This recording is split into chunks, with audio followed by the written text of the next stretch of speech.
YouTuber, and you're watching MBL Live, the king of Madden NFL franchise mode, right here on the MBL Network.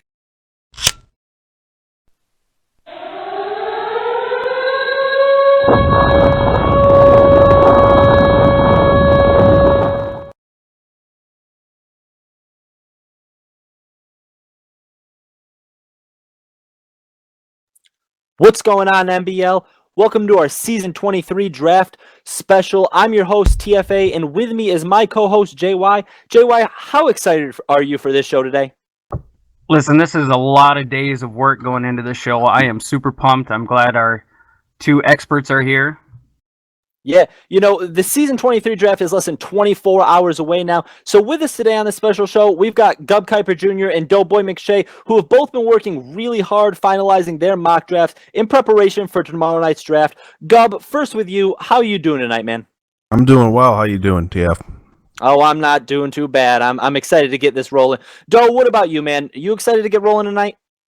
Oh, yeah, I'm definitely ready. Weeks of study have come into tonight. I'm going to make sure to tell you guys what to draft. Don't listen to Gub.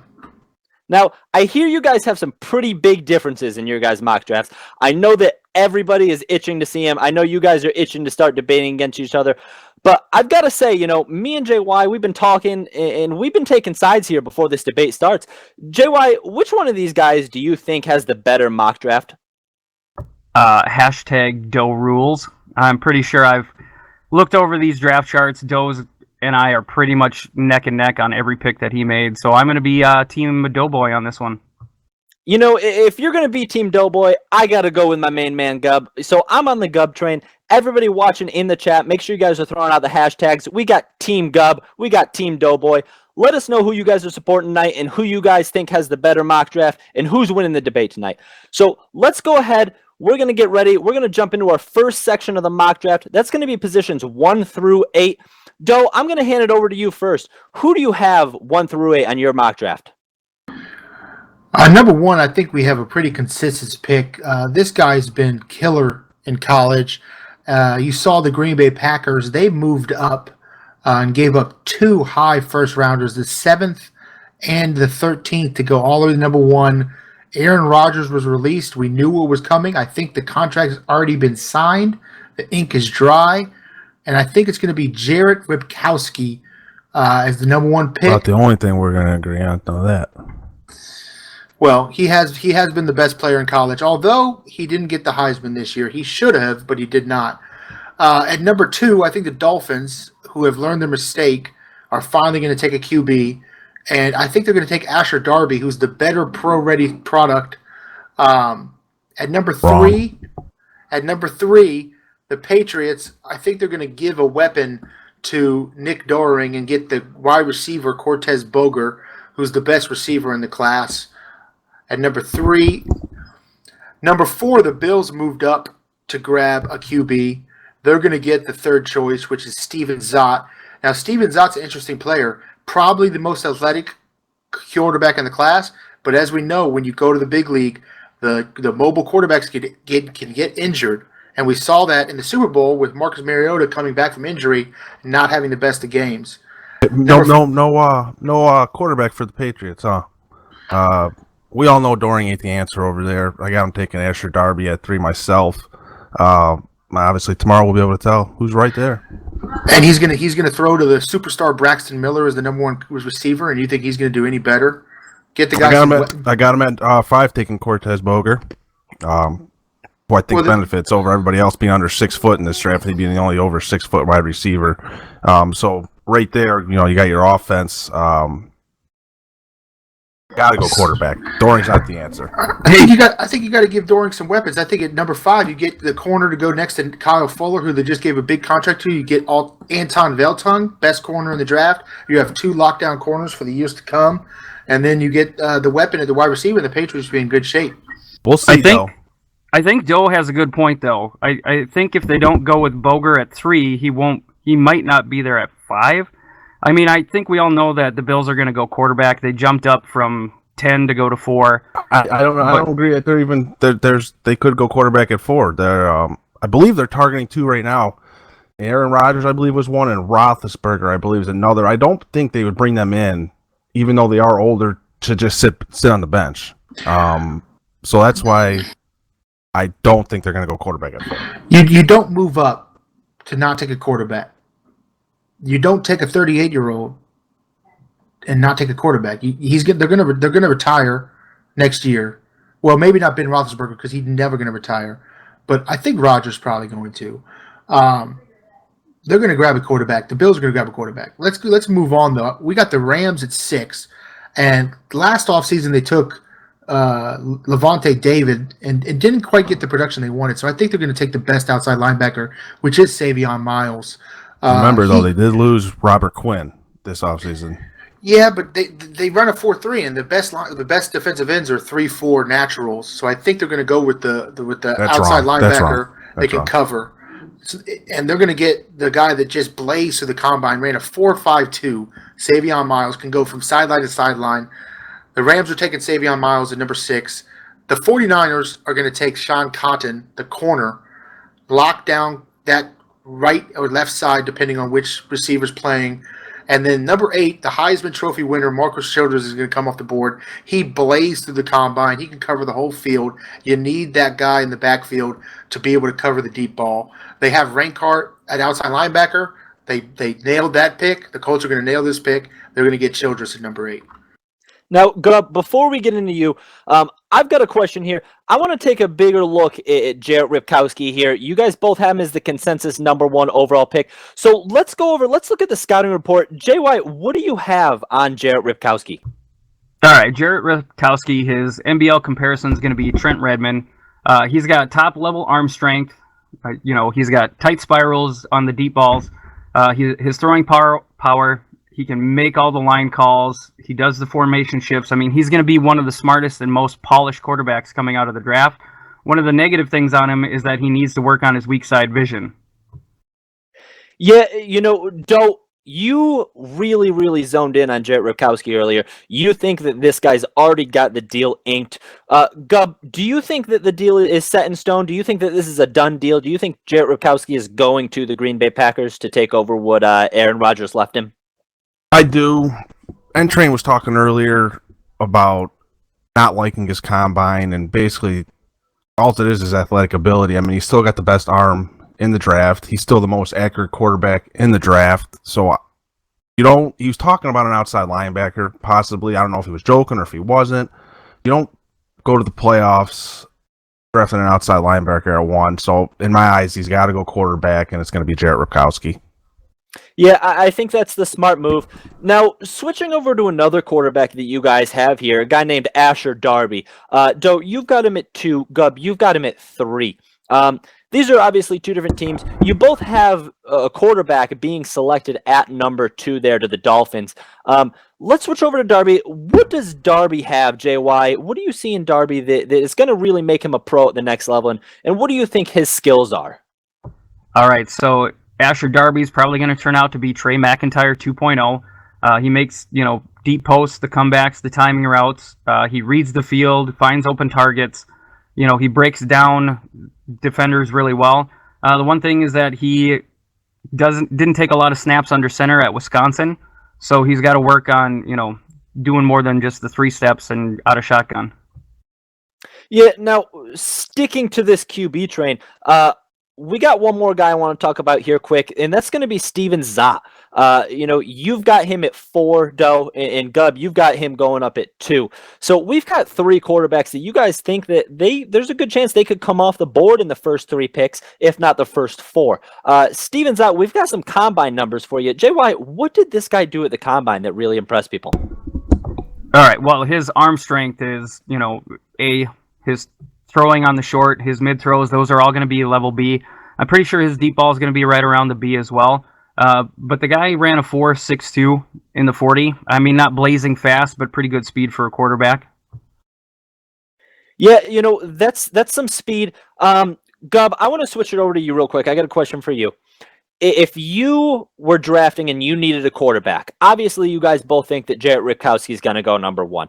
But you guys definitely both have a little bit of a variation here. Who would you take if you needed a quarterback right now between Asher Darby and Steven Zott? It'd be Steven Zott. Darby was my number 2 basically all year until the combine came out. Steven Zott came out, killed it at the combine. He was top 5 in basically every category. Wrong. Gun to my head, if I had to pick somebody, it would be Steven Zott over Asher Darby. Go ahead, though. Prove me wrong. Steven Zott's 6'1", $120. He's going to get injured. You take Darby, the bigger body, more durable, better arm. It's just height's not going to be a problem. Miami played with Tannehill and hated him. Why are you going to take another guy like that? This dude, he's better than Tannehill. Tannehill should have never been drafted in the first round like he was. Zott's got the better tools at the end of the day. No, we've got a wide receiver out of Pittsburgh that I'm hearing a lot about. I'm hearing a lot about this Cortez Boger guy. Do you guys think that he compares to some of the wide receivers from last year's draft? Or do you guys think that, he's not quite to the level that some of those guys like Hackett, and these top-level guys that were taken last year are? Boger, if he came out last year, I don't think he was a top 5 receiver. Hackett was better. Whitlock was better. Suggs was better.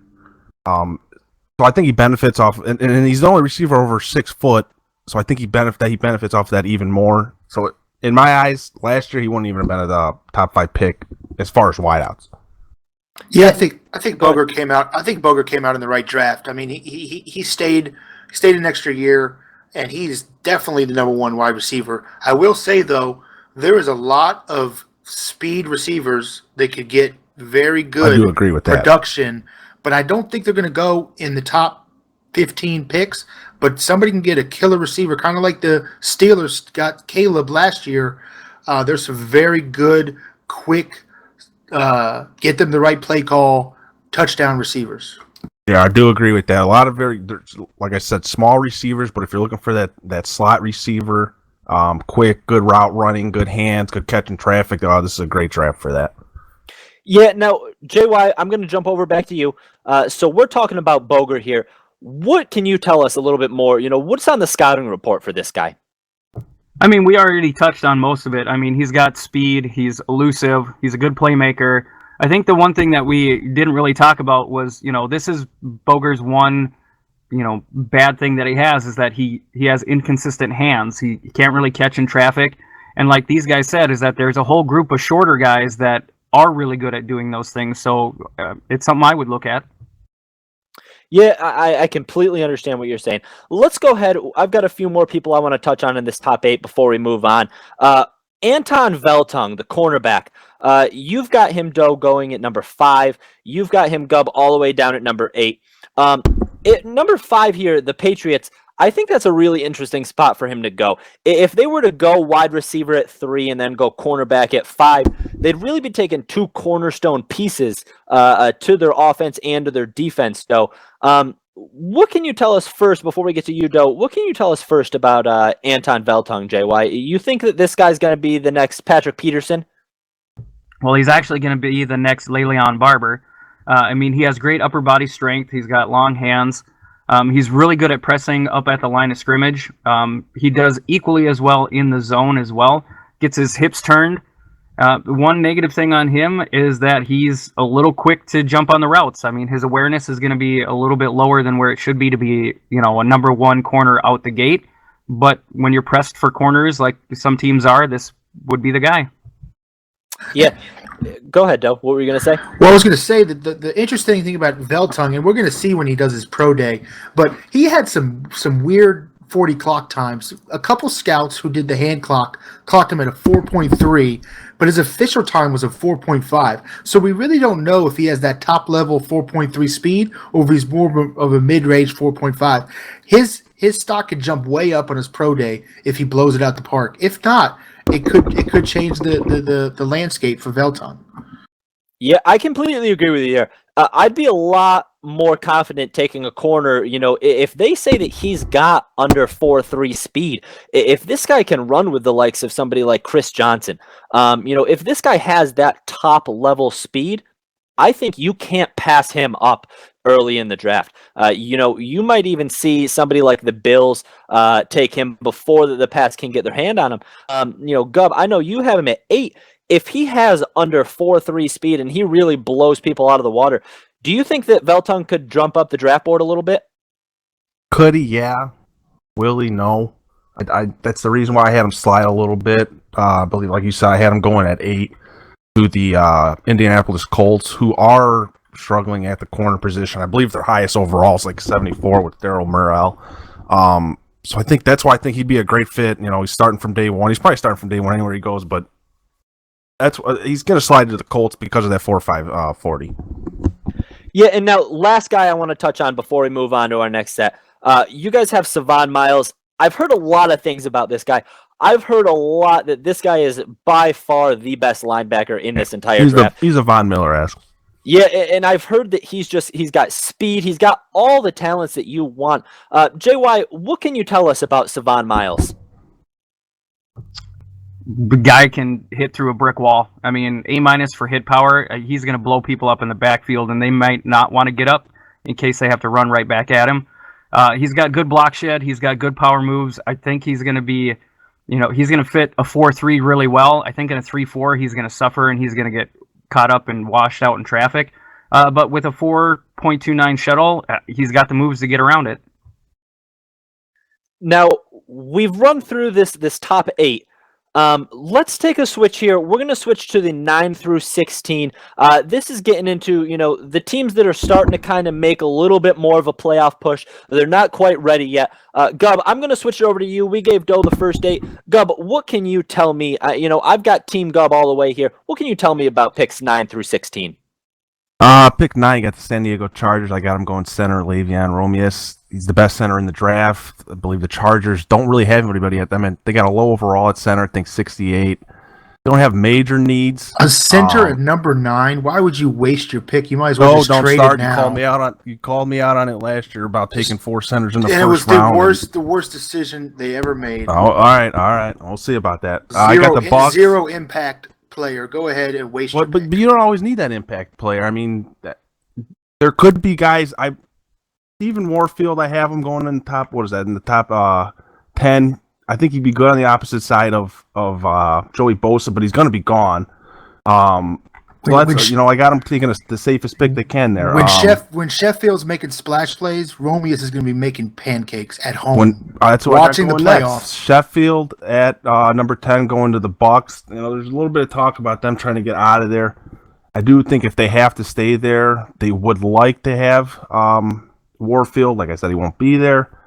Sheffield play on the opposite side of left outside linebacker Dell, and he'd be also another good replacement for Levante David that they lost a couple seasons ago. Another team at 11, you got the Seattle Seahawks taking another offensive lineman, Matt Sanchez. They targeted Taylor Decker, so obviously they're looking for some lineman help. They weren't able to bring in Taylor Decker, so I have them taking Matt Sanchez at 11. 49ers, who have 5 first-round picks, which is unbelievable. I got them taking middle linebacker Elian Kroom to pair up with their other stud linebacker. Who's playing quarterback for Seattle? The left guard? Who's playing quarterback? I believe I can't remember who they were targeting free agency. I'd have to take another look, but I'm not exactly. There ain't going to be. I don't think there's going to be any quarterbacks left for him there that are worth it at 11. I think Argaz is worth it at 11. He's a development. I think we agree on that. No, he's the boss. He should fall out of the first round. He's worth it in the first round at pick 11. They need a quarterback. They don't need a left guard. Quarterbacks make the out of the top 5 plays. quarterbacks, he's the worst. If they take him at 11, it's a mistake. You think he's better than Ely? Written all over that. Do I think he's better than Ely? He's got the tools for it, but I think he's going to be a slow dev coming out of the gates. That's why I don't have him there.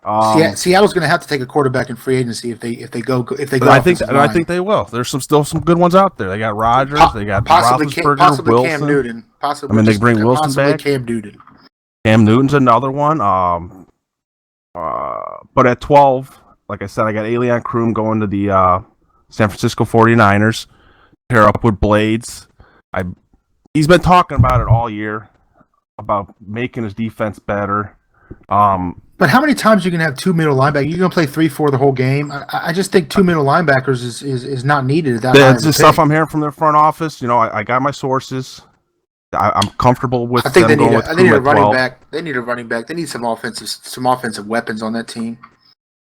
At 13, the Baltimore Ravens, I got him going with Sean Cotton. He's the second best corner in the draft behind Beltung. I believe they have Troy Kenny there still. He's their only good corner. They got great safeties that would probably make, if they take Cotton at 13, they will probably have the best secondary in the MBL. At 14, the Denver Broncos. It was tough on this one. I believe they need defensive line. There wasn't any defensive lineman there for me at 14, so I went safe, took Parker Nolan.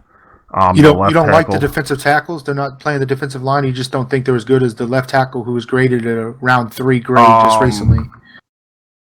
Like I said, I got my defensive linemen are already gone. There's nobody I don't think good enough to reach on at 14 as far as defensive linemen. So that's why I don't got them taking a defensive lineman. You got both. So you don't think Mallett's a top 16? No, I don't think he's worth a top 15 pick. All right, I'm going to jump in here. Don't forget that I think the Raiders took over the Broncos pick. Does that change where you're going with this? Absolutely. Yes, with the Raiders coming up.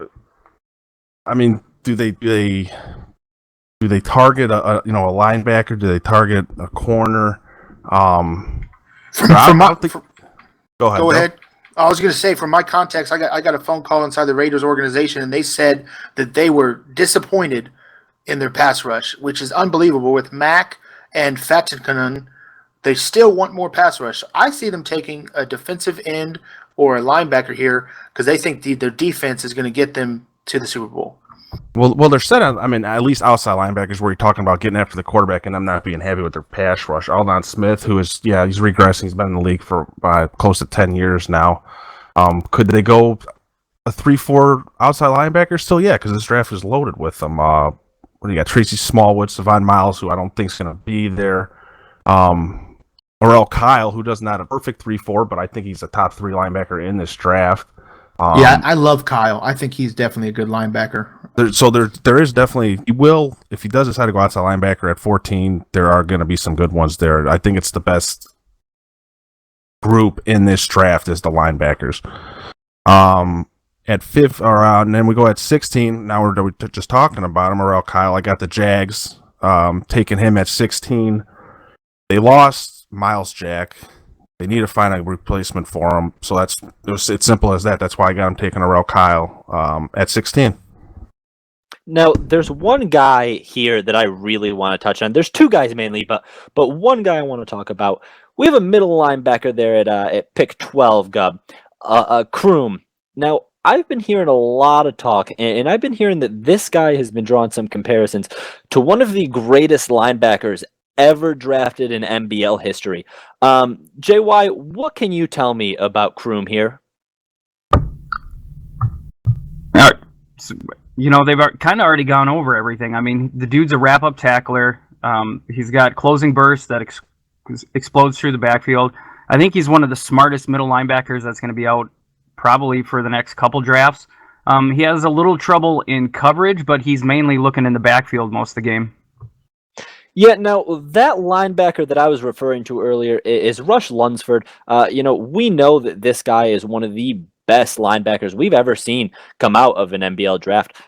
Do you guys think that this guy has the potential to be, an MVP caliber player at the linebacker spot? This guy's the limit. The middle linebacker position, especially in San Francisco, treated them well when they drafted Blades a couple years ago. I think this would make for a great combination. Like, I talked to the front office in the 49ers. They do like him. If he's there, they would be very tempted to take him. So that's why I got him there at 12. Kroom went to the Senior Bowl and had 19 tackles. He had 3 more tackles than the next highest player on the field.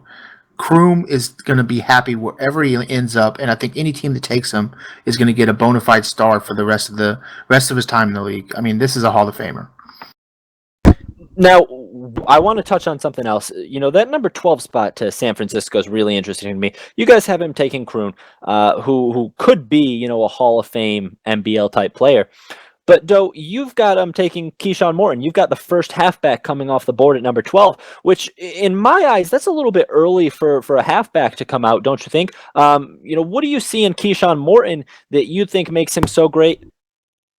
I think Keyshawn has all the weapons. He's speed, He has the visibility to get between the lines, and they're looking for the guy on offense that can win them the play. And they got rid of Hyde. They need a weapon, and I think getting the best halfback in the draft early, because I think there's a big fall off from Keyshawn to the rest of them, and they have the picks to do it. That you get those weapons when they're available. Now, JY, talking about Keyshawn a little bit more, what can you tell us about what this guy did at the combine? He ran a 4.3940. He's got a good shuttle at 4.15. But the thing that a lot of people don't see is that, on Saturdays, the guy rarely put the football on the ground. I mean, he's got an A- carry. He's got good ball carrier vision. He's got a decent spin move, but it's the fact that he's not going to fumble. So I think that ball security is really going to go well. That's really something that's key in the MBL. If you have a running back, you don't want him fumbling the ball every single game. The key to winning in the MBL is limiting your turnovers. So if you can get a guy that's not going to turn the ball over, he's not going to drop the ball, he's okay with the hard hits, I think that's a guy you definitely need to capitalize on. Let's go ahead. We're going to jump over here now to number 17 through number 24. We're going to keep moving along. Doe, we're going to switch it back over to you. Who do you have coming? Pick number 17 is the Rams. Tell us who you got for pick 17 through 24. Yeah, I have the Rams taking a very good linebacker with Tracy Smallwood to get that edge pressure that they've been missing. They're losing some of the defensive line, and I think that they need an outside linebacker here. At 18, I got another linebacker coming off the board. This draft is pretty deep at the linebacker position. I have Rashad Smith coming off at 18. The Giants are going to take a corner, Mealy, to solidify that unit. The Bears, I think, are going to take a speed receiver. They have two good receivers, but Alshon Jeffries is on the last leg, and they need another guy to go opposite White, and they could put Tompkins in the slot, and he's very fast and agile. The Texans, I have them taking left tackle Parker Nolan. Their offensive line has been depleted, and I think they're going to need to restock on offensive line here. The Cardinals are going to take Darby Huber, get the halfback. A running back? Yeah, a running back. Take a running back. They need to get some offensive weapons. Now with that Swiss cheese front 3 or 4 defense that they run, that just wouldn't be a smart move. They do they picked up Richard Sherman, put in their back, their back 4. But you ain't gonna have to throw the ball if you get that Swiss cheese front 4. I think they got a 70 overall right now playing left end. If that, I think they got to go end here. Got it. Well, you got an interesting pick there with Westbrooks. He is a sleeper pick, but he had a great combine, didn't he? Yeah, absolutely. He blew it out the water. Like A- power moves or something like that, or B+ power moves. He was very impressive. He's ready, NFL ready. He's got that NFL ready body. He's got the moves to come in and produce from day one. We do agree on Westbrooks. I think he's going to be a solid player. The question is, do you trust taking him in the first round? The Bills, here I have him taking Aurel Kyle. We spoke a little earlier about this guy, supremely talented, kind of almost Savion Miles-esque. Aurel Kyle is going to be a solid player. And at number 24, I have the quarterback Dustin Ely coming off the board. We all know Cam Newton did not renew his contract, and I think the Panthers are gonna luck out. And Dustin Ely is going to be a solid quarterback. I think Dustin Ely might be the 4th best one, just because he's under center, especially on the organization like the Panthers. I think he's going to do well. They did pick up. I believe they picked up Matt Ryan, right? Now does he play Matt Ryan? Is he more of an insurance?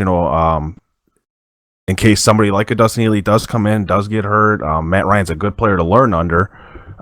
So at 24, taking Dustin Ely, I do agree that they could go that route, but I think wide receiver is more. I think, but they got AJ Green, Kelvin Benjamin. I think they still got, but I think Lakeem Thompson's in that slot, like we were talking about, those 5'8", 5'9", quick inside, great route runners. I think he'd be a great fit in that offense. Now, I want to key in on one thing here. This might be the biggest difference that you guys have in most of your mock drafts that I've seen, is that free safety Marco Childress. This guy's a guy that won the Heisman Trophy, if I'm not mistaken, in college. He's a stud. He shouldn't have. He shouldn't have won it, but he is a stud. Yeah, and Doe has him all the way up going in the first 8 picks. Well, Gub, you've got him all the way down here at 23. JY, I'm going to switch it over to you. What do you have for the scouting report here on Marco Childress? What did you see at the Combine? Once again, A- hit power. The guy's going to blow people up coming across the middle.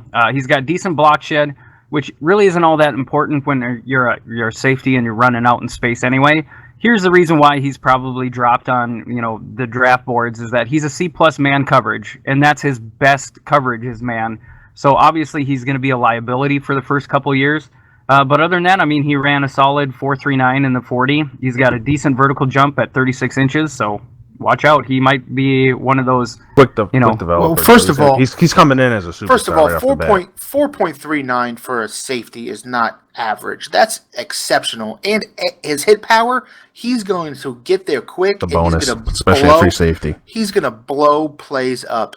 Coverage, he'll work on that. That's why he's going pro. They'll develop that. You cannot miss 4.39 speed with hit power. This guy's going to be a stud. You need to have that kind of speed, though, when you're that bad at coverage. You have to make up a lot of ground, and you got to do it quick after you got beat over the top. You guys make a very, very fair point. Do you want speed at the free safety spot, and do you want hard hitting, or do you want a guy that's going to be able to lock down and help over the top on that top wide receiver that you're going up against? Those are questions that somebody that is looking into Marco Childress.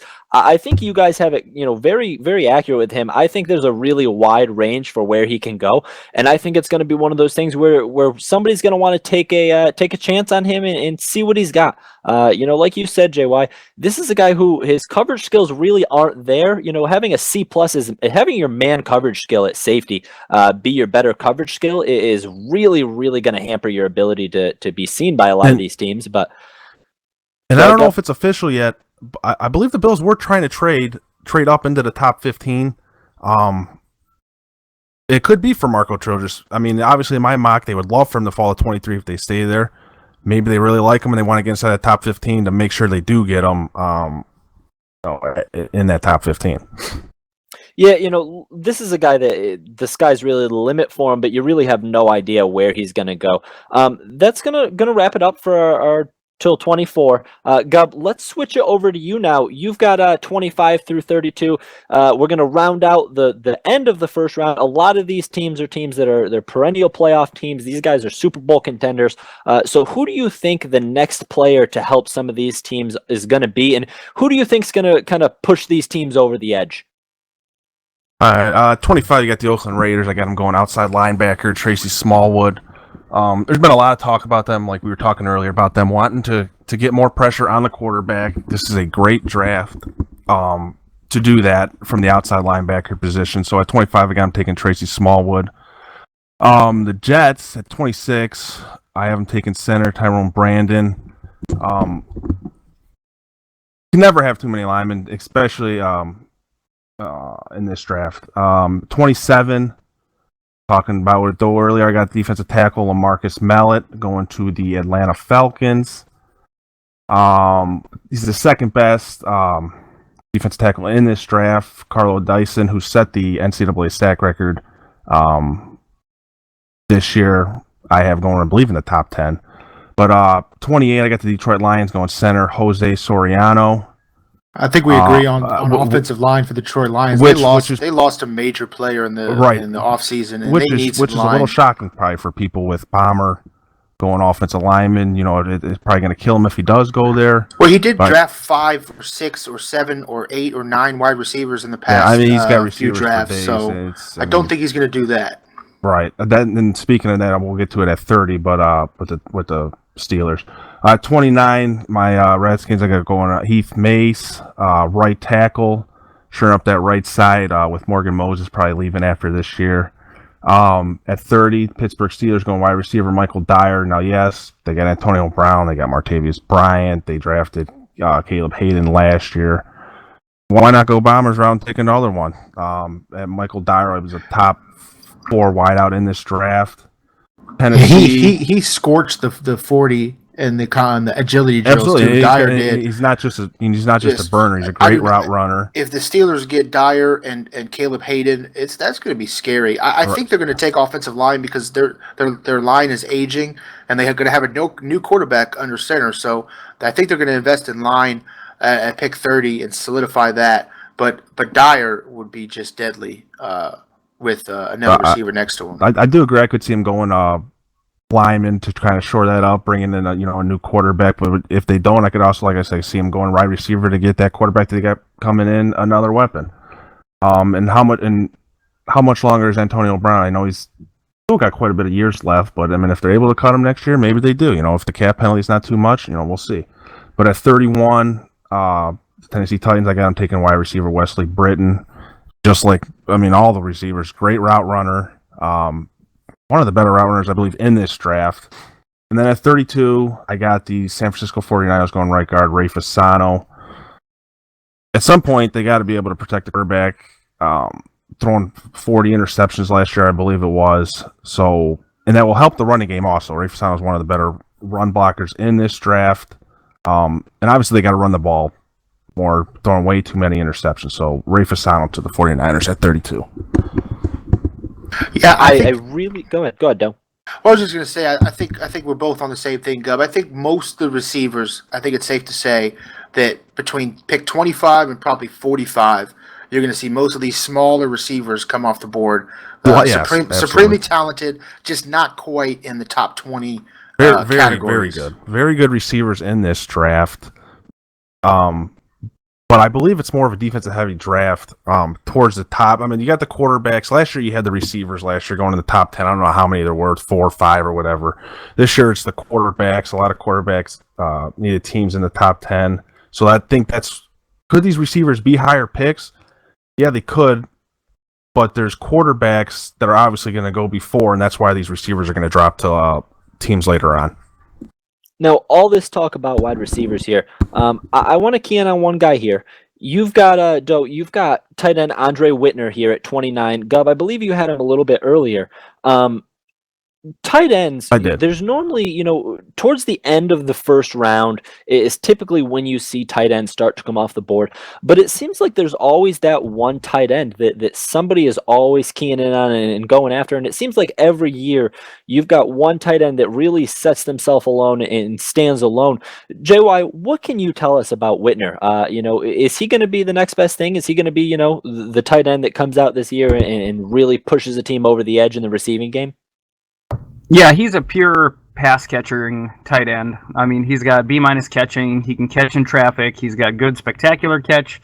He can run. I don't see anything on here about his blocking, so I think he's going to be a liability for an offense that relies on a tight end to block. But for other offenses that like to spread the tight end out, he's going to be a perfect fit. Yeah, and it's interesting to me. Tight ends are really, really always fascinating to me because you never know who's going to come out of the draft. It always seems, though, that there's one guy that really stands alone and somebody towards the end of that first round, maybe somebody that doesn't have a huge need at any other position, seems to take a chance on a tight end. And with this guy being a pass-catching tight end, hopefully he can come in and, it's might as well just be another receiver, you know what I mean? A Gronk-type wide receiver. A lot of guys are really looking to go that route. I agree. If I don't mind me brought it in here, I think I had him going 15. I can't remember 15, 16. It was to the Eagles. They lost Zach Ertz, so I believe he'd be a great replacement. They still got Jordan Matthews on the outside, Dorial Green-Beckham on the outside. Completely as Samuel, who I believe probably be a great slot. I believe that's where they use him. Like I said, they did lose Ertz. I think this guy would be a great fill-in and another weapon for Carson Wentz over there in the NFC East. Yeah, now, JY, I know you have a pick that you want to throw out here. Who's the guy that you want to discuss here real quick? It's actually going to be pick number 31 to the Tennessee Titans. When I was going through, I could see them actually taking a quarterback. I have them taking UAB quarterback Gary Atkins, who is flying under the radar because of all these huge names that are out there for quarterback. But I honestly think we could see 5 or 6 QBs going in the first round.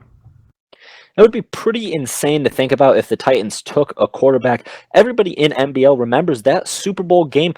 They started Marcus Mariota over Tyrod Taylor. Tyrod Taylor got them there. Marcus Mariota came back from injury, started the Super Bowl, lost them the Super Bowl. So we're already going to There is zero chance the Titans take a quarterback. I'm going to have to agree with him. Now that you bring it up, Does Pittsburgh possibly do it? I think they just picked up a second first rounder. The Jets' first rounder at 26, so they're sitting at 26 and 30. Do they possibly go that route? The Titans blame their defense. They do not blame Mariota. They wish Mariota was healthy. They can't wait to get a full season with Mariota, but they want to improve the defense, get the ball back on turnovers, get Mariota the chance to score more. I don't know what you're talking about, JY, but this is why you're not one of the draft specialists. I love you guys throwing shade at my co-host JY here. Now, listen, we've run through your top 32 mock draft. We run through the entire first round. I want to open it up to some questions here. We've got some questions coming in from the chat. So are you guys ready for some questions here? Yeah, absolutely. Yeah. All right. First question we've got here is coming from Jiggy, owner of the Cowboys here, and our most recent Super Bowl champion. So congratulations, big shout out to him. He wants to know who the Steelers are going to go after after they traded for that 26th pick. Who do you think they are going after? I just brought it up, and just because of JY, but quarterback's a possibility. They let Roethlisberger walk. I think it could be a quarterback. I don't know what you could possibly coming back up into the first round and do except for to grab one of those quarterbacks late. Yeah, I think it's either a quarterback or this draft is really defensively heavy, and they might see a guy that they think might slip because of all the quarterbacks that go in the top 10, that they might have snuck back in to see if they can get another defender, possibly a corner. I know they're having trouble re-signing Artie Burns to a long-term deal. Maybe they think they can get a corner in the later first round, and then they can let Artie Burns walk next year. I'm not sure. Yeah, no, we have another question here. This one is going to be from Mr. Chunky, owner of the Chargers. He wants to know, are the 49ers going to make the most of all of their picks? We've seen in past years teams compile, 1, 2, 3, 4 picks. We've never seen somebody get 5 first-round picks here. Do you think that he is going to hit it big and draft all these guys? Or what do you think is going to happen? He better. He's got, I believe, was it not just 5 first-round picks, but I believe he's got 4 second-round picks. He's got 9 picks within the top 64 picks. You got to hit on at least half of those. Did have the worst record last year in the MBL. I think this is a great starting point for him, though. So with 5 picks in the first round, I mean, you got to hit on at least 3 of them. Yeah, and to say that in Decca's defense, I believe he has been a pretty good player, at scouting players. Decca might be the greatest offseason pick trader we have seen. This guy has 5 firsts, 4 seconds, and I believe 2 thirds in one draft. But the question is, can he do anything with it?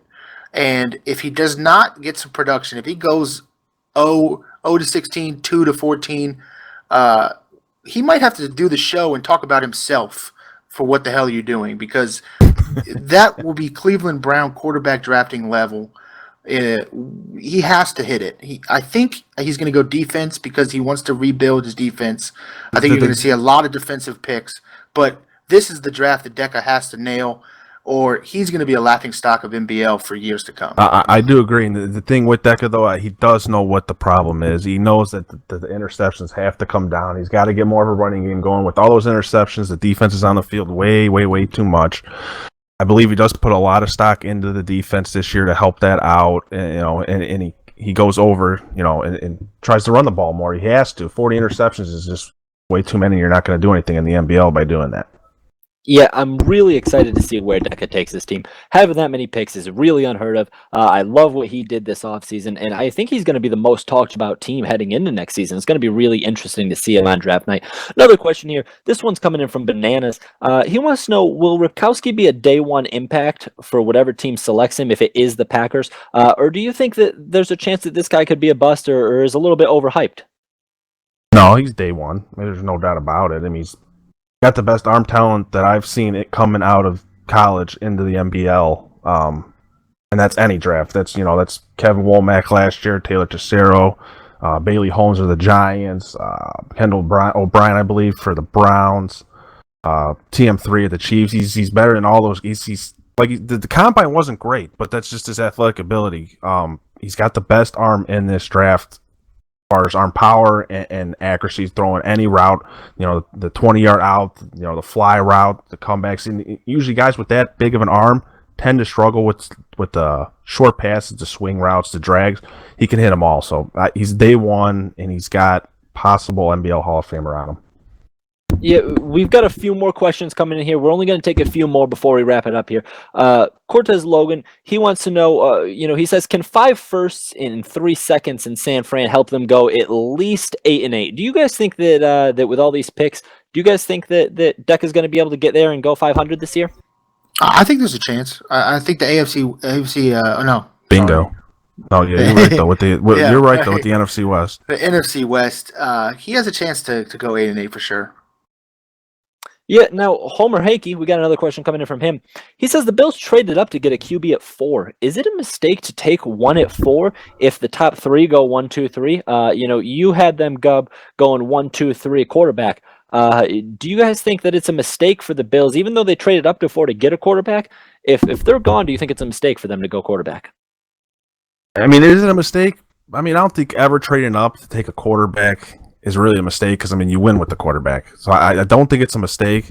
Now, could they miss out? Do I think the top 3 of Zot, Darby, and Ripkowski, I think they're going to go in the top 3 unless Patriots decide to stick with Doring and then Darby or Zot falls to them. But trading up to 4, if you're going quarterback, I do not think that's a bad move at all. Yeah, I think the Bills are going to be in a very bad situation if the 3 quarterbacks go 1, 2, 3. I don't know if they really love a 4th quarterback, and they're going to be very, very struggled in the war room. Because it does slide a little bit. It does slide a little bit after Zod, after Darby and Ripkowski. Ely's good. He's not great. I believe the other one was Araguz. He's got the tools. Combine was pretty bad, so could he be that slow dev? Yeah, if there's going to be anybody that's slow dev, I believe it will be Araguz. Yeah, we got one more question here. This one's from T. Wayne. He's down in the grid.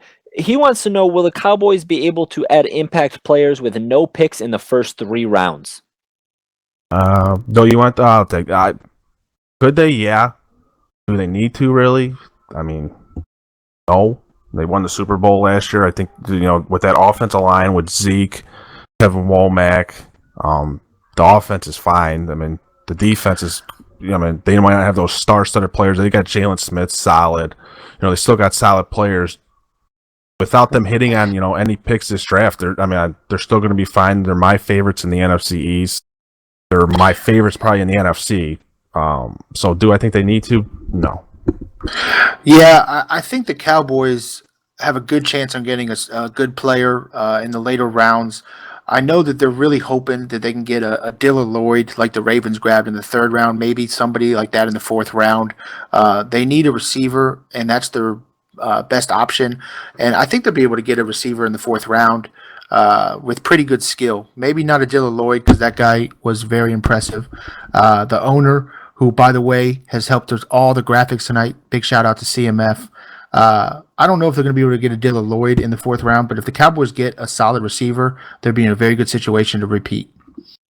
Yeah, we're going to start wrapping this up, guys. Like you just touched on, big shout out to CMF for the graphics. Absolutely. He did a great job with everything that you saw tonight. We're going to be doing this show once a year, every night before the draft. So we look for more of CMF's work to be previewed here on the Blitz. And so thank you, CMF, for getting all these graphics done. A big shout out to our guy Delvar too. Delvar did a great job cycling through all these graphics, producing this show for us. He really stepped up for us tonight and was able to help us out. So huge shout out to Delvar and CMF.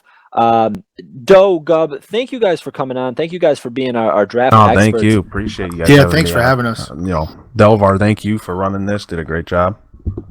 We love having you guys on the show. JY and I really appreciate getting your guys' minds on here, and I think this was a huge success. I can't wait to hear what everybody has to say about it.